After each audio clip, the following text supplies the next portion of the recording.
Welcome back everybody, thank you for watching another video. Today we're going to be comparing the Sig P365Xl against Taurus's new budget CCW option, the Gx4.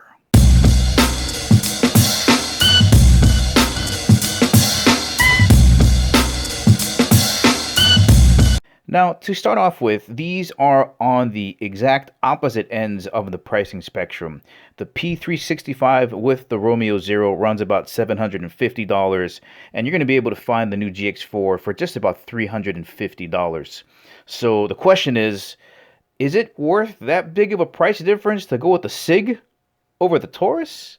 Let's have a closer look. All right, let's have a look at the sights that come with the Sig. So first of all, we're going to see that it is milled out for a red dot. So that's a big plus. The difficulty is if you're going to buy the package with the Romeo Zero, they don't give you the replacement plate that has the rear sight on it. So if you're going to use a red dot on the Sig, you don't maintain your rear irons. And that's, to me, a major disadvantage, especially if you're going to be paying $750 for a pistol. Now, on the back of the Sig Romeo Zero, they did mill out a small little notch here to help you line up your front sight so you can co-witness. But if this goes down, malfunction, if it breaks, battery dies, whatever, you don't really have a rear sight to help you line up that front sight post. So big plus having it milled out for a red dot, but major disadvantage because you don't have a backup iron sight to help you co-witness with this awesome front True Glow tritium sight. And over to the Gx4. Again, this is going to be your basic budget setup. You have a rear blacked out serrated U-notch back here. No milling for a red dot.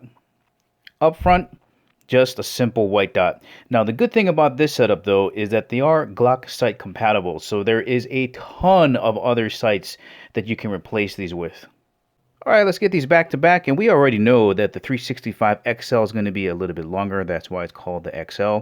Thickness-wise, though, we're going to see here the Sig is a little bit thinner. Okay, it's a little bit thinner. Let's have a look at the beveling work. I know the Sig has a slant bevel here that's really nice, and it goes right up to this nice angled bevel up here in the front. So this is going to help you avoid snagging when you're holstering.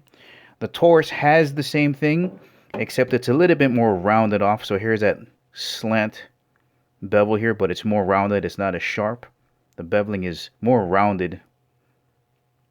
And if you look at the front, both of these have no Picatinny accessory rail in the front. So there's the Gx4. And here is the Sig P365 in the front. So no accessory, no Picatinny accessory rails in the front. And of course, what's coming more popular on all pistols are front and rear cocking serrations. Really helpful when you're trying to rack that slide and your hands a little bit sweaty, a little bit slippery. So beautifully done on the Sig. There's a look at what they look like on the Gx4.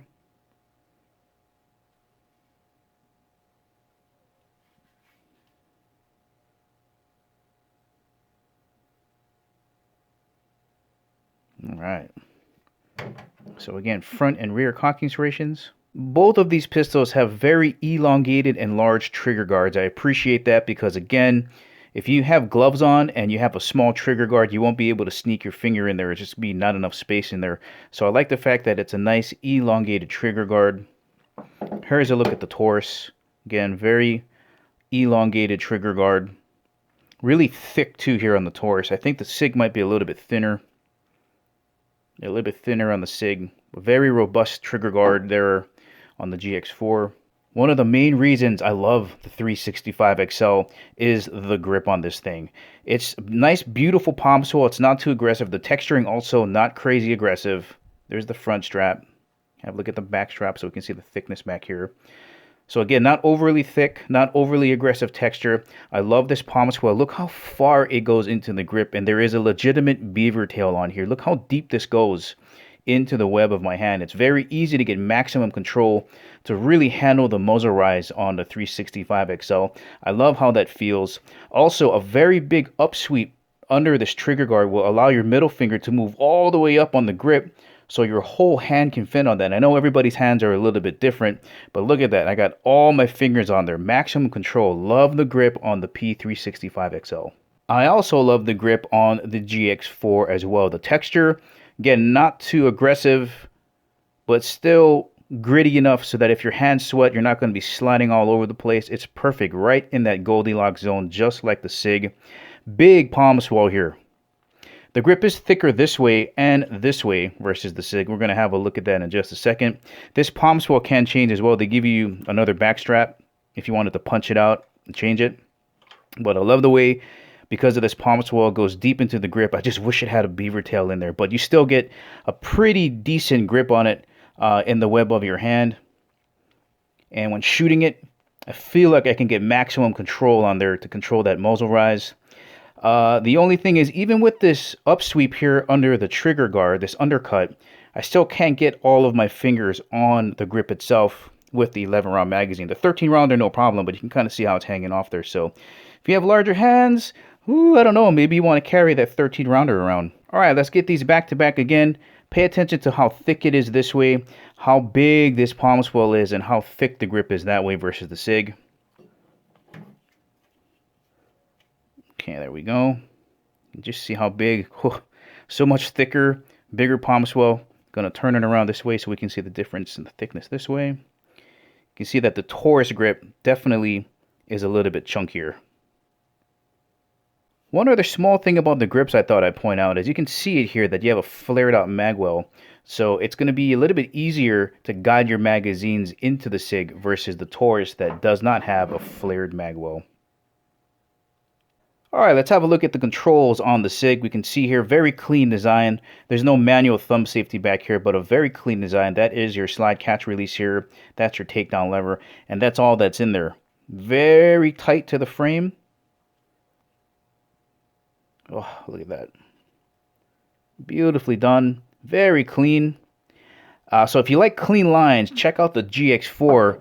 There literally is only the slide stop catch on there. Look how beautiful that is. So tight to the frame. Nice serrations on both of these too. Like, it's very easy to grab it and drop it. I will give the edge slightly to the Gx4 though. The serrations on there are a little bit more aggressive than that you find on here, but this has a decent ledge, so it's still very easy to send that slide home. But nice and tight to the frame there. And if you're wondering where the takedown lever is, it's on this side of the Gx4, but I'll go over that a little bit later. And just to go over the takedown procedure now, you're going to need the included keychain or a flathead screwdriver to put right into that takedown screw. If you want to see the video I made on how to take it down, I'll leave a link for it right up here. But some people may not like the fact that you need a separate tool to take this pistol down. Alright, the Sig comes with two 12-round magazines. Only bummer about these is sometimes they can be hard to find. Second, they're really expensive. Third, for the price that you pay for them, they're not very durable. So this section here where the coating is coming off, I've seen these rust. And as much as you're paying for these, they shouldn't do that. With the Gx4, you get two 11-round Mech-Gar magazines. And the great thing about these is that they're available everywhere and they're super affordable. And if you wanted to change the 11 rounder to a 13 rounder, you can do that two ways. You can buy the conversion kit, or you can just buy a 13 round magazine. So it's an 11 rounder with a 2-round extension. Another little detail about the Gx4 is that they cut out the grip itself and they put a little cut out on the base of the magazine. So if for whatever reason the magazine gets stuck and you need to tug on it, there's room there for your fingers to dig into. So there's a look at what the grip looks like on the bottom of the grip. And there's a look at the bottom of the base pad. So a nice little touch there. All right, next up, let's have a look at these magazine release buttons. Now this is beautifully designed. I love how that looks. The problem is for me where the positioning is. So when I punch the magazine button and it pops out on this end, it hits me right in the middle of my middle finger, so I can't release it. It blocks the button from releasing the magazine. So as you can see here, I can't get it. I got to move my hand around this way and now I can get it. So that's a little bit of a disadvantage for my hands versus the Gx4. Here's a look at that. Again, it's a triangle design, very similar, very flush to the frame, but here I can get that wherever. Right, you can see right there there's a space. With the Sig, it's over here, right in the middle of my middle finger. But with the Gx4, for me, the magazine release is much easier for me to get to, so I can do my one-handed magazine drops and reload. All right, let's see how chubby these are. A little bit unfair because the Sig does have the red dot on there. Still, though, man, look at that. 1 pound, 1.9 ounces. And I just already know the Taurus is going to be a little bit heavier. 1 pound, 2.6 ounces. And to be fair, the Romeo Zero weighs almost nothing. It's a polymer sight, but still, Sig is a lot lighter. All right, let's have a look at these triggers now. First thing you're going to notice on the Sig is there is no trigger safety and there is no manual safety, so it's just the trigger. Second is, look how flat that is. Flat, very thick trigger, and it catches right about at 90 degrees. Now the trigger itself is a little bit spongy, but because of the lightness, it's really fun to shoot. Okay, here we go. There's a take up.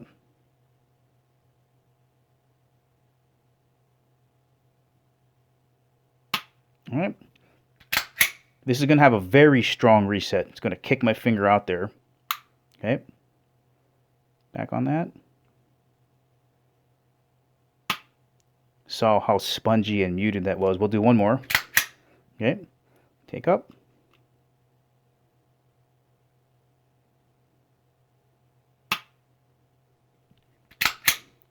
Here's the reset. That's a beautiful reset. All right, so not bad. Let's have a look at the Gx4. Probably one of the nicest triggers I've ever felt on any gun. Like, it's up there with Canic, Walther PPQ, and I'd say CZ. It's amazing what they've done with this. This is an all-new platform, too. If you're wondering where the Gx4 came from, this is a newly designed platform, and they really did great work on this trigger. Okay, so there's your bladed safety trigger. Again, flat like the Sig. A lot of space for your finger to sit on. And let's have a look at this take-up. That's it. I promise you, there's nothing jammed in the pistol. That's the take-up. And from here, there's nothing. That's it. Here's the reset. Shocking. Okay, I'm back on it again. It's a little bit heavier of a trigger, but it breaks like glass. There's not a lot of reset, not a lot of take up. It's not mushy at all. That's it, guys. We'll do one more. That's amazing. All right, here's the reset. That's a $350 pistol, guys. Here it is. Staggering how good that trigger is. All right, let's measure how heavy the trigger pull here is on the Sig. Okay, first pull. 4 pounds, 15.5 ounces. Told you guys, on the lighter side, a little bit spongy, but really fun to use. Okay, here's a second pull. Ooh, almost dropped that. Here we go. Second pull. 4 pounds, 13.7 ounces. Okay, last pull on the Sig. All right. 4 pounds, 10.4 ounces. I know the Gx4 is going to be heavier. All right, first pull, Gx4. 6 pounds, 10.5 ounces. Yeah, it's supposed to be more towards 6 pounds. So let's see if we can get a little bit lower than that. Just going to keep pulling here. Pull number 2. There we go. 6 pounds, 2 ounces. That's a little bit better. Last pull, Gx4. Coming in at 5 pounds, 12 ounces. Yeah, I would say right around the 6 pound mark. All right, so what are my final thoughts here on the Sig P365 versus the Taurus Gx4? Well, let's see. I love how this feels. The Sig P365 is thin, it's lightweight, it just melts in your hand, it's easy to control. The trigger's really good. It's a little bit mushy, but very light, as we've seen. But it's just so much money. This package with the Romeo Zero, $750. You're going to be able to find this for $350. Awesome trigger. Feels great in the hand. Shoots real well. I just can't mathematically justify spending that much money on a self-defense pistol where if you do have to defend yourself, this goes away. They're going to take it from you and you'll probably never see it again. So for that fact, I would have to go with the Gx4. It's so much of a better value. Now, maybe if this package costs like $650, maybe I would say $600. I might consider it, but the value is so good. I would have to stick with the GX4.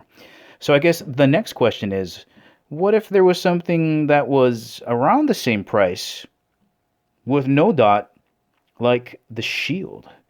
All right, guys, stick around next time. We're going to be comparing the Taurus GX4 against the Smith & Wesson Shield Plus.